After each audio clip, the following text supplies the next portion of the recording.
Welcome everyone. हम देख रहे थे प्लास्टिसिटी चार्ट। लास्ट सेक्शन में समय की पाबंदी के कारण मैंने उसे बंद कर दिया था। एक्चुअली बंद नहीं किया था, मैंने कंप्लीटली बता दिया था, लेकिन उसको ठीक तरह से समझा नहीं था।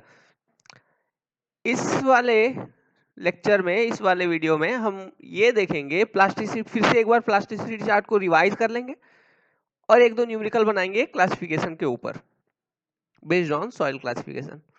तो क्या बताया था, प्लास्टिसिटी चार्ट कैसे होती थी? देखिए, आईपी होती थी वाई एक्सिस में और लिक्विड लिमिट होता था एक्स एक्सिस में। ये आईपी और लिक्विड लिमिट क्यों है? यहाँ पर एक वैल्यू थी 8%, फिर थी 20, फिर 35। ये सब जैसा है वैसा ही रहेगा, इसे चेंज नहीं करना कभी। 50%। एक लाइन पास होती थी 20% से, कुछ ऐसे। इस लाइन का नाम दिया गया था ए लाइन। अब 20% हर एक के करस्पॉन्डिंग आप वर्टिकल लाइंस बना लो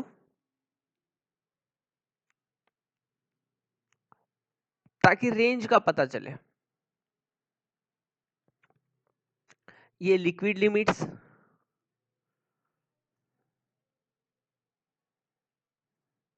अब सॉइल मतलब कंप्रेसिबिलिटी। अब यहां पर और एक वैल्यू थी, देखिए ये आईपी है, प्लास्टिसिटी इंडेक्स इधर लिखेंगे हम। प्लास्टिसिटी इंडेक्स, ये इंडेक्स है, डब्ल्यूपी नहीं है, आईपी है। आईपी इक्वल 4% और दूसरा आईपी 7%। ग्रेटर देन 7% तो क्ले, ठीक है। और एक ये जो 8% से और एक लाइन जा रही थी ना, एक्चुअली उस लाइन का नाम था यू लाइन। देखा था हमने यू लाइन, कुछ ऐसा था। ओके, ये मैं थोड़ा ज्यादा ही इसको फैलावदार बना दिया, ऐसा नहीं होता। ये अपर लिमिट है, मतलब यू लाइन के ऊपर आपका कोई सॉइल रीजन नहीं होगा, ठीक है। यू लाइन के ऊपर कोई सॉइल नहीं होगा, तो ये कुछ ऐसी होगी, ठीक है, कुछ ऐसी यू लाइन। अब देखिए,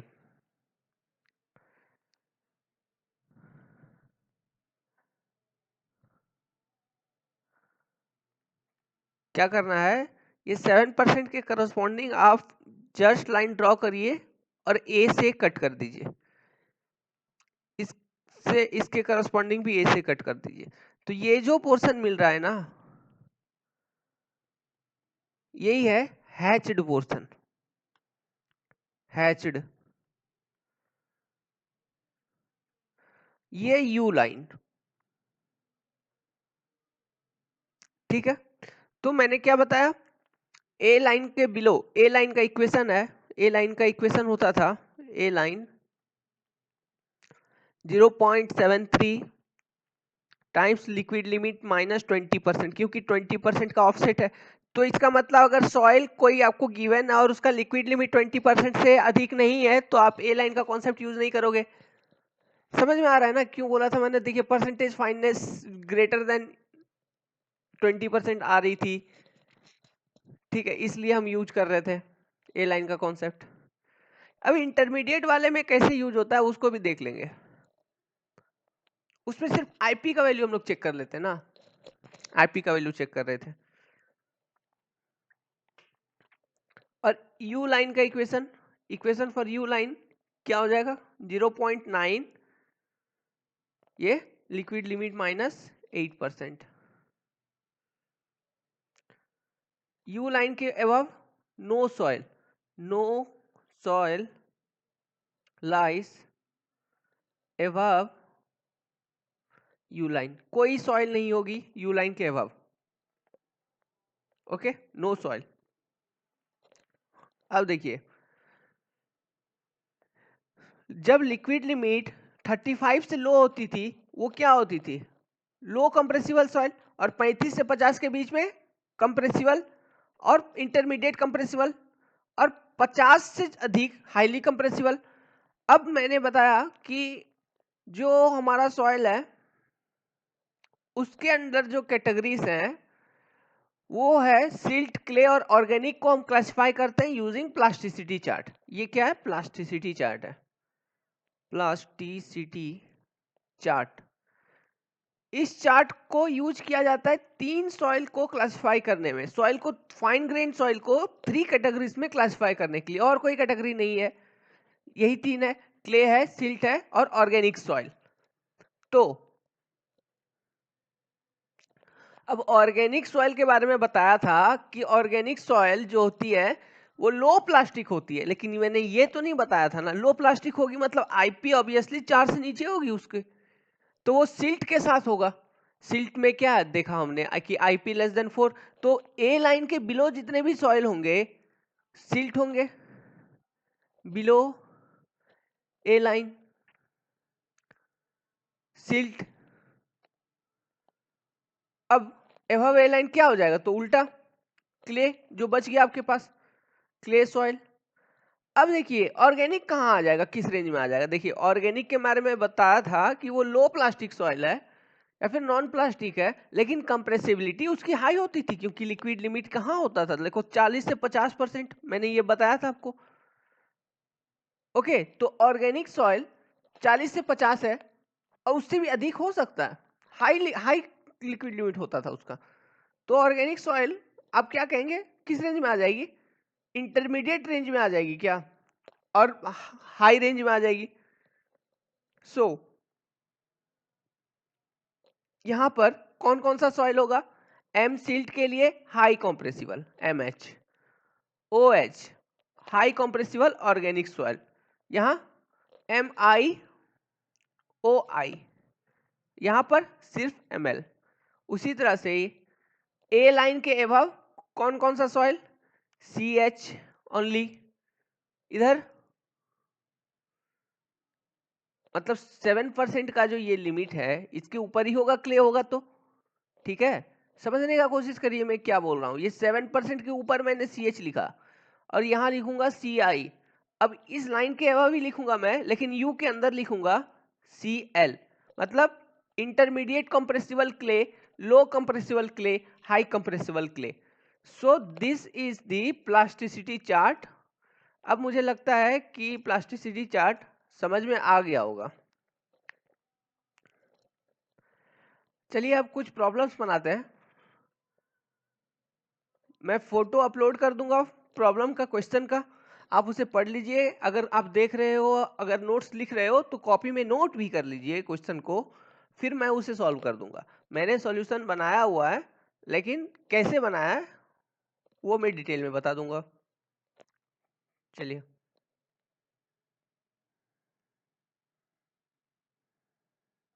ओके, ये देखिए मैंने क्वेश्चन अपलोड कर दी, आप क्वेश्चन को पढ़िए। देखिए क्वेश्चन क्या लिखा हुआ है, laboratory sieve analysis was carried on A soil mass of 500 ग्राम, ये ड्राई सॉइल है, ठीक है। तो सॉल्यूशन में बना रहा हूं, अब देखिए ड्राई सॉइल, पहले लिखना शुरू करिए, डेटा गिवन ड्राई सॉइल कितना है, 500 ग्राम्स का सॉइल है, सैंपल है, total sample size in the test. अब क्या बोल रहा है कि 200 gram was retained on 300 micron and 50 gram retained on 75 micron, 100 gram retained on 50 micron and 50 gram retained on 20 micron and 50 gram retained on 10 micron. तो पहले कौन कौन सा सीव दिया हुआ है उस सीव को आप लिख लीजिए, ये वाला बनाना बहुत इंपॉर्टेंट है। आपको ये बना लोगे क्वेश्चन सॉल्व करने में बहुत आसानी हो जाएगी। पहला है 300 माइक्रोन, फिर था 75 माइक्रोन, फिर है 50 माइक्रोन का सीव और 20 माइक्रोन का सीव और 10 माइक्रोन का सीव।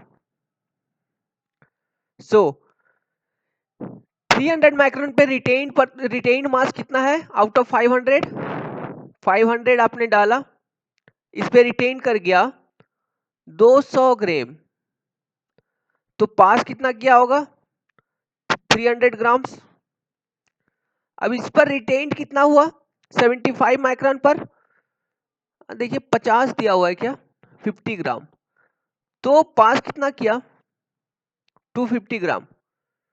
अब यहीं पर देख लीजिए, आपको पता लगाना था, सबसे पहला स्टेप क्या था कि सॉइल जो है आपका, सबसे पहले तो आपको इसको क्लासिफाई करना है। तो सबसे पहले आपको ये पता लगाना है कि सॉइल जो है वो कोर्स ग्रेन्ड है या फाइन ग्रेन्ड है। नहीं, पहला क्वेश्चन क्या है? परसेंटेज फाइननेस फाइंड करना है, ठीक है। देखिए यहीं से निकल जाएगा। पहला है परसेंटेज फाइननेस निकालना है। परसेंटेज फाइननेस क्या होता है? Percentage fineness of soil is the percentage of soil passing 75 micron. Okay, यही है। तो अब निकालते हैं, देखिए 75 माइक्रोन से पास जो हो जाए वो होता है परसेंटेज फाइननेस। तो यहाँ कितना पास हो रहा है, कितना परसेंट पास हो रहा है? 250 divide over 2, sorry total sample size 500 into 100, मतलब 50%। देखिए यहाँ 50% आ गया परसेंटेज फाइननेस। मतलब ये सॉइल जो है क्या होगा, अब ये पता लगाना है। वो कब पता लगाना है? देखिए क्लासिफाई दी सॉइल, तो 50% अगर पास हो रहा है तो रिटेन्ड ओवर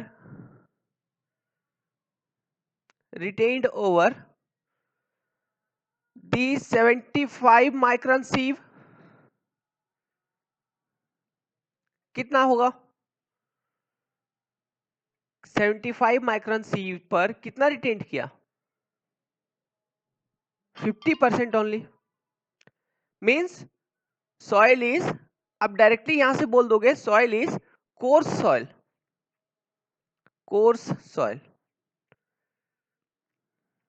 ओके, अब क्या बोला, यहाँ पे ग्रेडेशन निकालना है। ग्रेडेशन भी निकालना है तो उसके लिए आपको क्या चाहिए? CuCC चाहिए, ठीक है, कोर्स सॉइल। और इसके अंदर भी सैंड, नहीं ये ग्रेडेशन निकालेंगे उसके बाद बताएंगे सैंड है या क्या है। अब देखिए 50 माइक्रोन के सीप पर कितना रिटेन हो रहा है? क्या दिया हुआ है? 100 ग्राम्स। 100 ग्राम्स 250 का रिटेन हो गया 50 माइक्रोन सीप पर, तो पास कितना किया होगा? 150। 20 पर रिटेन्ड हुआ है 50, तो पास कर गया 100। और 10 mm पे 10 माइक्रोन पे रिटेन कर गया सेम 50, तो पास की होगी 50। अब निकालना है आपको D10, मान लीजिए D10 कैलकुलेट करेंगे, effective diameter of soil. D10 क्या हो जाएगा? दैट साइज ऑफ सॉइल, मतलब वो वाला साइज जिससे कम से कम 10% सॉइल फाइनर हो, वो होगा D10। तो 500 का 10% क्या होगा? 50 होगा। अब यहीं से देख लीजिए 50 ग्राम फाइनर है 10 माइक्रोन सीव से, तो 10% फाइनर है 10 माइक्रोन सीव से, तो D10 हो गया 10 माइक्रोन। उसी तरह से 60% 6 गुना, मतलब 300 ग्राम पास कर रहा हो, D60 क्या हो गया? 300 माइक्रोन हो गया। और D30 मतलब 150 पास कर रहा हो, मतलब 50 माइक्रोन हो जाएगा। एंड D30 50 माइक्रोन हो जाएगी इसकी। ये निकाल लिया आपने डायामीटर्स, ठीक है, जो हमको Cu और Cc निकालने में काम आएगी। अब निकालते हैं Cu। पहले लिख लो D10 क्या है, D30 क्या है, D60 क्या है। D10 थी 10 माइक्रोन, D30 है 50 माइक्रोन, D60 कितना थी 300 माइक्रोन थी, सॉरी 300 थी ना, D60 300। तो अब देखिए Cu क्या होता है, D60 ओवर D10, मतलब 300 ओवर 10 क्या आ गया, equals to 30 greater than 6। Cc क्या हो गया, D30 का स्क्वायर बटा D10 गुना D60, मतलब 50 गुना 50 माइक्रोन बटा 300 गुना 10, तो 50 गुना 50 क्या हो जाएगा,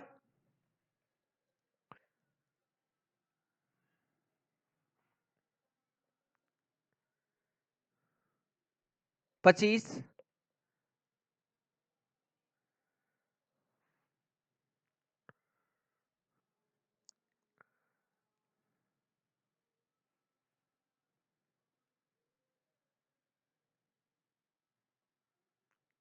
तो ये लेस देन 1 आ रही है, लगभग कितना आ रही है, कैलकुलेट करिए, मैंने कर लिया 0.883, मतलब लेस देन 1,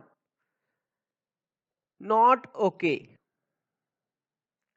क्यों, क्योंकि सीसी का जो रेंज है 1 to 3 अगर है, then only soil is well graded. Okay, अब देखिए, ठीक है, इसमें यहां पर परसेंटेज फाइननेस कितना है, अधिक है, और 10 माइक्रोन सीव से पास कितना कर रहा है, ओनली 50 माइक्रोन, तो 2 माइक्रोन सीव से भी कम पास कर रहा होगा। तो मेजर पोर्शन किस में है, 75 माइक्रोन से लेके 10 माइक्रोन के ऊपर ही रिटेन कर रहा है, मतलब सिल्ट में रिटेन कर रहा है। Majority of fineness is silt. फिर देखिए 300 सैंड का क्या रेंज होता है, 75 माइक्रोन से 4.75 mm, तो 4.75 mm, ये तो हम डायरेक्टली 300 माइक्रोन का सीव यूज कर रहे हैं, तो 4.75 mm का क्राइटेरिया लगाने का कोई जरूरत ही नहीं है, यहीं से पता चल रहा है कि ये सैंड है। Okay, so silt and sand है, और सैंड भी कैसा, पुअरली ग्रेडेड है, क्योंकि सीसी सेटिस्फाई नहीं किया इस केस में, इसलिए क्या लिखेंगे, ये सैंड का क्लासिफिकेशन क्या हो जाएगा, उसका नाम कैसे लिखोगे, सबसे पहले हम ग्रेडेशन लिखते हैं, मतलब एसपी लिख देंगे, पुअरली ग्रेडेड सैंड, ठीक है, और फाइननेस कौन सा है, फाइननेस ज्यादा है, सिल्ट है एम, तो एस एम, तो ये सैंड क्या हो जाएगा, S M S P S M, मतलब पुअरली ग्रेडेड सिल्टी सैंड, इसका नाम हो जाएगा। ठीक है, हम इस तरह से सॉइल क्लासिफिकेशन करते हैं। चलिए नेक्स्ट क्वेश्चन देखते हैं। तो क्वेश्चन पढ़िए, sieve analysis on a dry soil sample having mass 1000 grams represent that 980 gram passed from 4.75 mm। लिखना शुरू करिए। सबसे पहला जो सीव दिया है 4.75 mm, सॉइल का सैंपल है, सैंपल का जो मास है 1000 ग्राम। इससे बोला है कि 980 ग्राम पास कर गया और 20 ग्राम रिटेन्ड किया होगा, 20 ग्राम्स रिटेन्ड, मतलब फाइन सॉइल है, क्योंकि 50% से कम रिटेन्ड है, फाइन सॉइल, ये पता लगा। अब आगे पढ़िए। इस 980 से 270 ग्राम पासेस फ्रॉम 75 माइक्रोन। अब दिया है डायरेक्टली 75 माइक्रोन का सी, ठीक है।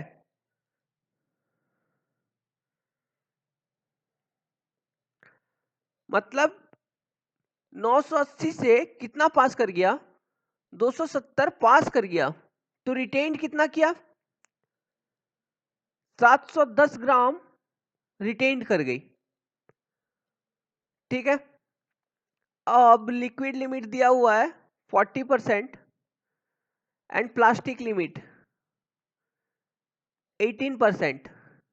अब पूछा है क्लासिफाई करिए इस सॉइल को, तो चलिए क्लासिफाई करते हैं। सबसे पहले आप क्या निकालो, आईपी निकालो। फाइन ग्रेन सॉइल है तो हमको प्लास्टिसिटी चार्ट यूज करना है, तो हम आईपी निकाल लेंगे। इसका आईपी इक्वल टू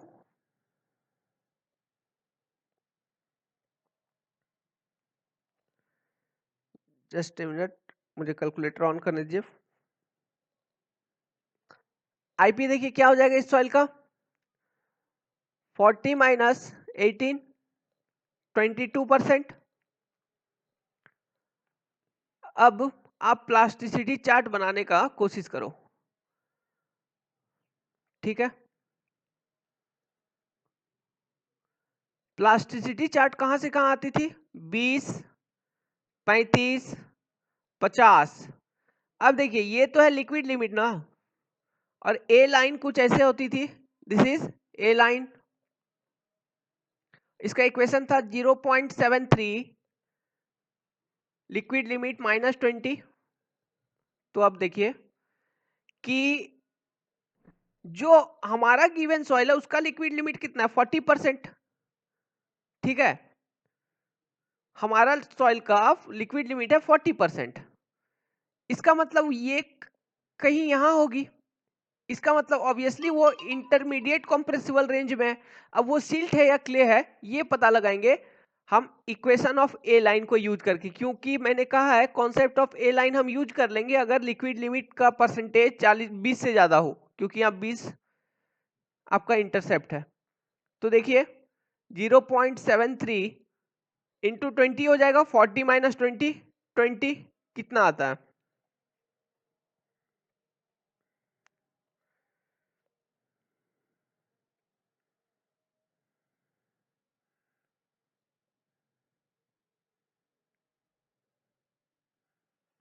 देखिए ये आ गया आपको वैल्यू 14.6, ठीक है।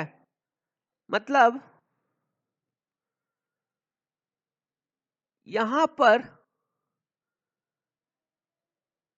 जो वैल्यू है आईपी की ये है 14.6। यहां पे आईपी है 4, इधर है आईपी, इसी के नीचे होगा 7, लेकिन इसके करस्पॉन्डिंग ये जो कट करेगा ये आईपी होगा 14.6। अब हमने जो कैलकुलेट किया आईपी, हमारा जो क्वेश्चन में दिया हुआ है सॉइल का आईपी, वो क्या है, 14.6 से अधिक है ना। आईपी ऑफ आवर सॉइल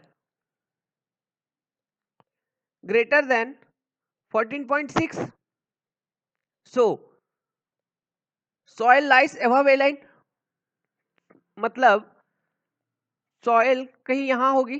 देखिए क्या बता रहा हूं, तो सॉइल अगर 14.6 22 है, मान लीजिए ये 22 है, तो ये होगा हमारा soil, this is our soil जिसको हम क्लासिफाई कर रहे हैं, ठीक है। तो एबव ए लाइन क्या होता है, क्ले होता है। सो ये सॉइल का नाम क्या हो जाएगा, सी आई हो जाएगा क्या, सो द सॉइल इज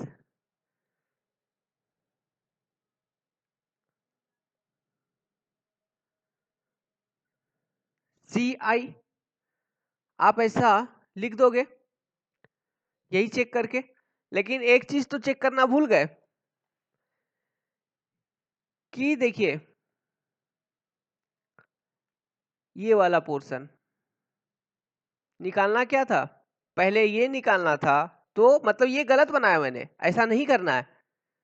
इस तरह से डायरेक्टली नहीं बता देना है। अगर लिक्विड लिमिट दिया हुआ है 40%, 18%, तो प्लास्टिसिटी चार्ट को डायरेक्टली यूज नहीं करना है। यूज क्या करना है, कोर्स ग्रेन्ड सॉइल है, कैसे है देखिए 75 माइक्रोन पर कितना रिटेन्ड हो रहा है।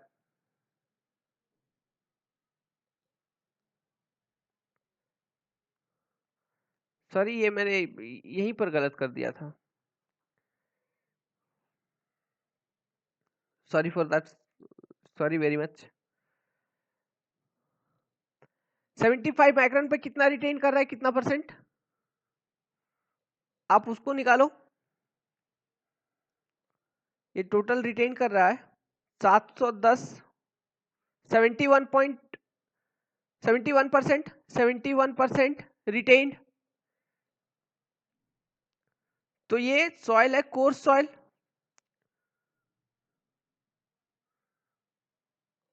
और उसमें भी सैंड है। और प्लास्टिसिटी चार्ट का कॉन्सेप्ट यूज करके पता लगा लिया कि फाइननेस जो है वो क्ले है, क्ले। सो सॉइल क्या हो जाएगा, सैंडी क्ले। तो soil is Sandy clay with intermediate compressibility, लेकिन लिखेंगे SC, intermediate compressibility.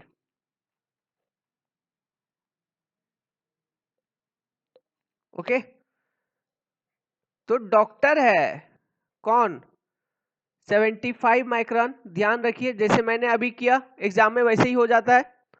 So doctor क्या है 75 माइक्रोन। कोई भी सॉइल हो सबसे पहले चेक करना है वो कोर्स ग्रेन्ड है या फाइन ग्रेन्ड है, क्योंकि हमको वो पता नहीं। तो चेक कर लेंगे कोर्स ग्रेन्ड है 75 माइक्रोन के करस्पॉन्डिंग। अब अगर कोर्स ग्रेन्ड हुआ तब चेक कर लेंगे, ये फर्स्ट चेक होगा। अब पता लगाएंगे कि वो ग्रेवल है या सैंड है, करस्पॉन्डिंग टू 4.75 mm सीव। ठीक है, वहां से ग्रेवल और सैंड पता चलेगा, यहां से ग्रेवल और सैंड, और इसके करस्पॉन्डिंग फाइन और कोर्स पता चलेगा। ठीक है, अब अगर फाइन है तो परसेंटेज फाइननेस कितना है वो निकालना है। हमने अभी इसमें नहीं निकाला था, चलिए अब बता देते हैं। 270 बटा 100 हजार कितना हो गया,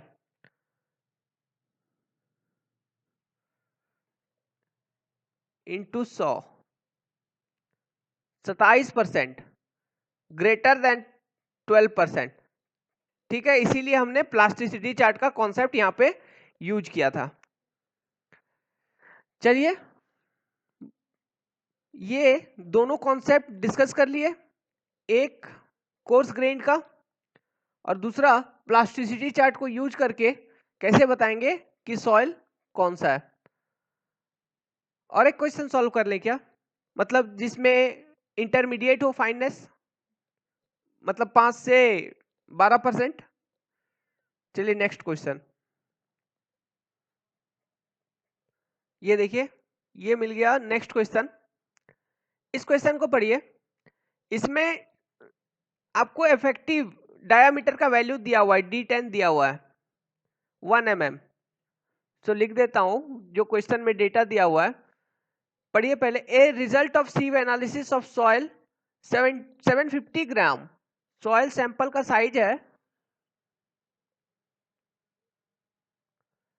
इक्वल 750 ग्राम्स, ड्राई सॉइल है, is given classify the soil.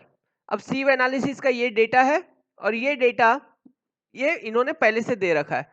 तो चलिए पहले सीव एनालिसिस का डेटा, पार्टिकल साइज का डेटा को एनालिसिस करते हैं, देखते हैं वो क्या कहता है। टोटल सैंपल वॉल्यूम, सैंपल मास है 750 ग्राम्स और सीव जो दिया हुआ है, सीव का ऑर्डर पहले लिख लीजिए, 10 mm, 4.75 mm, 2 mm, 75 माइक्रोन।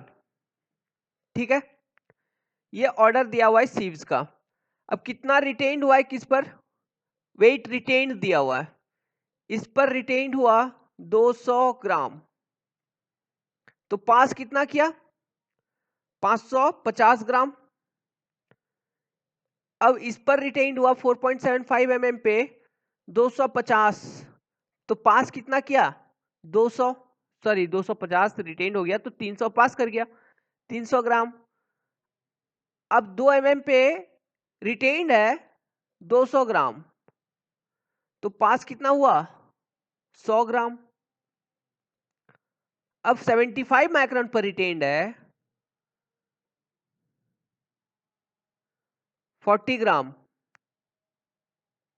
तो पास कितना हुआ 60 ग्राम। ठीक है, अब निकालिए, अब पता लगाइए कि सॉइल कोर्स ग्रेन्ड है या फाइन ग्रेन्ड है। तो ये कैसे निकालेंगे,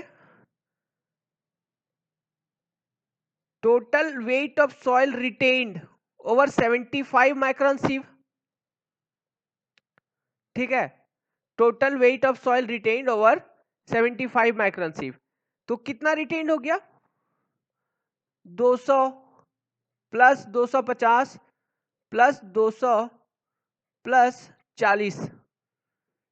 ठीक है, इसको ऐसे भी कर सकते हैं आप कि 750 माइनस 60 कर दीजिए, 690 ग्राम रिटेन्ड हुआ 75 माइक्रोन पर। अब निकालिए परसेंटेज, 690 ओवर 750, कितना आ जाएगा इसका ratio, 69 divided over 75, 0.92%, sorry into 100 equals 92%, मतलब कोर्स सॉइल। उसमें भी सैंड या ग्रेवल, ये पता लगाएंगे। तो देखिए परसेंटेज रिटेन्ड ओवर 4.75 mm, कितना 200 प्लस 250, मतलब 500, 450, 450 बटा 750, 45 बटा 75, 0.6 मतलब 60% रिटेन्ड किया, तो ये ग्रेवल है। तो दो चीज पता लग गया कि कोर्स ग्रेन्ड है, ग्रेवल है, दो सीव को यूज किया, ये पता लगा लिया। अब परसेंटेज फाइननेस कितना है ये निकालिए पहले, परसेंटेज फाइननेस 60 बटा 750 गुना 100, तो ये कट गई, ये कट गई, मतलब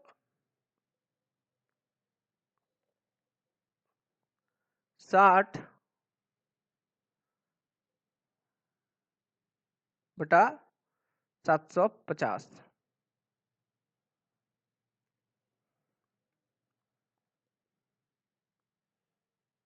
कितना आ गई 8%। सो किसके किसके बीच में आ गई, ये ग्रेटर देन 5% टू 12% से कम टू लेस देन 12%। तो अगर ऐसा है तो इंपॉर्टेंट पैरामीटर कौन कौन सी थी, ग्रेडेशन भी इंपॉर्टेंट है। ठीक है, percentage of silt and clay important है। ठीक है, तो सबसे पहले देखेंगे ग्रेडेशन। अब ग्रेडेशन चेक कर लेते हैं, ग्रेडेशन कैसे होगा। Gradation of this soil. ये कैसे निकालना है? सिंपल है, आप पहले निकालोगे Cu। Cu होता है D60/D10। पहले इधर वैल्यूज लिख देता हूं, क्या दिया हुआ है हमारा, D60 दिया हुआ है, D10 दिया हुआ है, D30 भी दिया हुआ है। D60 दिया हुआ है 6 mm, D30 दिया हुआ है 3 mm और D10 है 1 mm। 6 mm 1 mm सेम यही है, और ये मान लीजिए 3 mm। तो Cu क्या हो जाएगा, 6/1 मतलब इक्वल टू 6, तो ग्रेटर देन 4 है, तो ये well graded gravel, well graded है, वेल ग्रेडेड। अभी वेल ग्रेडेड नहीं कहेंगे, सीसी भी चेक करना है, क्योंकि उन दोनों में से कोई एक भी अगर अनसेटिस्फाई कर रहा है तो आपका रिजल्ट फेल है, तो ये ओके है, ओके आप यहां पर लिख दीजिए। सीसी निकालिए, D30 का whole square over D60 into D10, क्या 3 का स्क्वायर 6 गुना 1 कितना,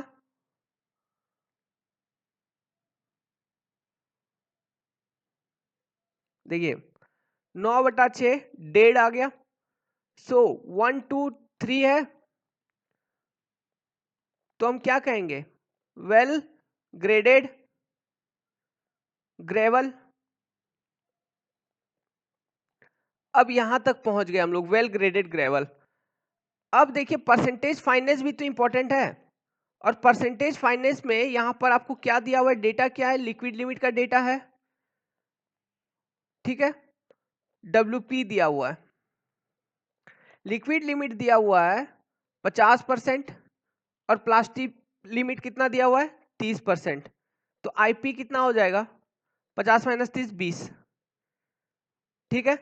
और परसेंटेज फाइनेंस हमने निकाला था, परसेंटेज फाइनेंस 8%। तो आपको परसेंटेज फाइनेंस फाइन सॉइल को क्लासिफाई करना है, तो यूज क्या करते हैं हम लोग, प्लास्टिसिटी चार्ट। तो प्लास्टिसिटी चार्ट को बनाइए, ठीक है, ये रहा यहाँ पे 20, ये 35, ये 50 ए लाइन। तो ये गिवन आईपी है सॉइल का, लेकिन अब हमको ए लाइन का इक्वेशन यूज करना है, यूजिंग ए लाइन इक्वेशन हमको क्या मिलेगा, 0.73 इंटू WL 50 माइनस 20 मतलब 7.73 इंटू 30, ओके, इंटू 30 कितना मिल गया 21.9, मतलब 50 पर जो ए लाइन का इंटरसेप्ट होगा यहां, ये होगा फॉर दिस, मतलब अकॉर्डिंग टू दिस कंडीशंस ये होगा 21.9। और हमारा सॉइल का जो आईपी है वो कहाँ है, ये तो आईपी है, ये आईपी का है, और ये लिक्विड लिमिट है, लिक्विड लिमिट। लेकिन हमारा जो सॉइल है उसका जो आईपी है ये 50 पर 21.9 से कम है क्या, मतलब बिलो ए लाइन है, ये ए लाइन है, मतलब यहां कुछ होगा, ये होगा 20 मान लीजिए, ये होगा 20, सेम 50 वाटर कंटेंट पे, ये 20 IP, this is our soil. तो ये क्या हो गया, सिल्ट हो गया, क्योंकि बिलो ए लाइन सिल्ट। सो सैंड का नाम कैसे लिखेंगे, सॉरी जो ग्रेवल हमको मिली थी उसका नाम कैसे लिखेंगे, ग्रेडेशन में क्या निकला आपको, वेल ग्रेडेड है, GW है, और ये फाइनेस कंटेंट में क्या निकला, सिल्ट है, तो GM, well graded silty gravel, okay. ये हो जाएगा इस सॉइल का क्लासिफिकेशन GWGM। तो वो अब लगता है कि समझ आया होगा। अगर कोई डाउट हो तो कमेंट में जरूर लिखिएगा। Well, thank you. अब खत्म हो गया प्लास्ट सब सॉइल क्लासिफिकेशन खत्म हो गया। अब नेक्स्ट सीरीज में न्यू चैप्टर स्टार्ट करेंगे। Thank you.